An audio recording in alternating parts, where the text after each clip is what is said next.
ಗುರುಭ್ಯೋ ನಮಃ. ನಮಸ್ಕಾರ ವೀಕ್ಷಕರೇ. 2026ನೇ ಇಸ್ವಿಯ ಯುಗಾದಿ ಹಬ್ಬದ ವೃಷಭ ರಾಶಿಯ ವರ್ಷ ಭವಿಷ್ಯವನ್ನು ತಿಳಿದುಕೊಳ್ಳಿ. ವೃಷಭ ರಾಶಿಯವರಿಗೆ 2026ನೇ ಇಸ್ವಿಯಲ್ಲಿ ದೊಡ್ಡ ಬದಲಾವಣೆಗಳು ಆಗುತ್ತದೆ. ಜೂನ್ನಲ್ಲಿ ಶುಕ್ರನ ಬದಲಾವಣೆಯಿಂದ ಪ್ರೀತಿ ಪ್ರೇಮ ವಿಚಾರದಲ್ಲಿ ಸಕಾರಾತ್ಮಕ ಬದಲಾವಣೆ ಕಾಣುತ್ತದೆ. ಆದರೂ ಕೂಡ ಈ ವರ್ಷದಲ್ಲಿ ಕಠಿಣ ಪರಿಶ್ರಮ ಇರುತ್ತೆ. ಈ ವರ್ಷದಲ್ಲಿ ಪಾರ್ಟ್ನರ್ಶಿಪ್ ವ್ಯವಹಾರದಲ್ಲಿ ಯಾವುದೇ ಕಾರಣ ಕೈ ಹಾಕಬಾರದು. ಅದರಿಂದ ಮೋಸ ಆಗುವಂತ ಸಾಧ್ಯತೆಗಳು ಜಾಸ್ತಿ ಇರುತ್ತೆ. ವರ್ಷದ ದ್ವಿತೀಯಾರ್ಧದಲ್ಲಿ ಅನಾರೋಗ್ಯಗಳು ಕಾಡುವಂತ ಸಾಧ್ಯತೆಗಳು ಜಾಸ್ತಿ ಇರುತ್ತೆ.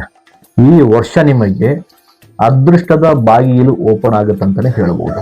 ಯಾವುದೇ ವ್ಯವಹಾರಗಳಿಗೆ ಕೈ ಹಾಕಿದ್ರು ಕೂಡ ಎಲ್ಲಾ ರೀತಿಯಿಂದ ಯಶಸ್ಸಿನ ಹಾದಿ ಓಪನ್ ಆಗುತ್ತೆ. ಕುಟುಂಬದ ಸದಸ್ಯರುಗಳಲ್ಲಿ ಸಕಾರಾತ್ಮಕ ಬದಲಾವಣೆಗಳು ಸಿಗುತ್ತದೆ. ಹೂಡಿಕೆ ವಿಚಾರಗಳಲ್ಲಿ ಜಾಗೃತಿ ವಹಿಸ್ಕೋಬೇಕು.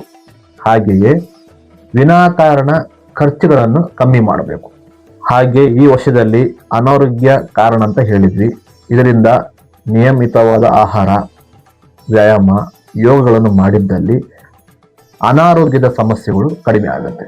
ಈ ವರ್ಷದಲ್ಲಿ ಹೊಸ ಸಂಬಂಧಗಳು ಒದಗಿ ಬರುತ್ತಂತ ಹೇಳಬಹುದು. ಸ್ನೇಹ ಸಂಬಂಧ ಆಗಿರಬಹುದು, ಅಥವಾ ನಿಮ್ಮ ಪ್ರೀತಿ ಸಂಬಂಧಗಳು ಆಗಿರಬಹುದು, ಅಥವಾ ನಿಮ್ಮ ದಾಯಾದಿಗಳ ಸಂಬಂಧ ಆಗಿರಬಹುದು. ಹೊಸ ಸಂಬಂಧಗಳು ಹುಟ್ಟುವಂತ ಸಾಧ್ಯತೆಗಳು ಜಾಸ್ತಿ ಇದೆ. ಇದೇ ರೀತಿಯಲ್ಲಿ ಮುಂದಿನ ವಿಡಿಯೋದಲ್ಲಿ ಮಿಥುನ ರಾಶಿಗಳ ಬಗ್ಗೆ ಸಂಪೂರ್ಣ ಮಾಹಿತಿಯನ್ನು ತಿಳಿದುಕೊಳ್ಳೋಣ. ಧನ್ಯವಾದಗಳು.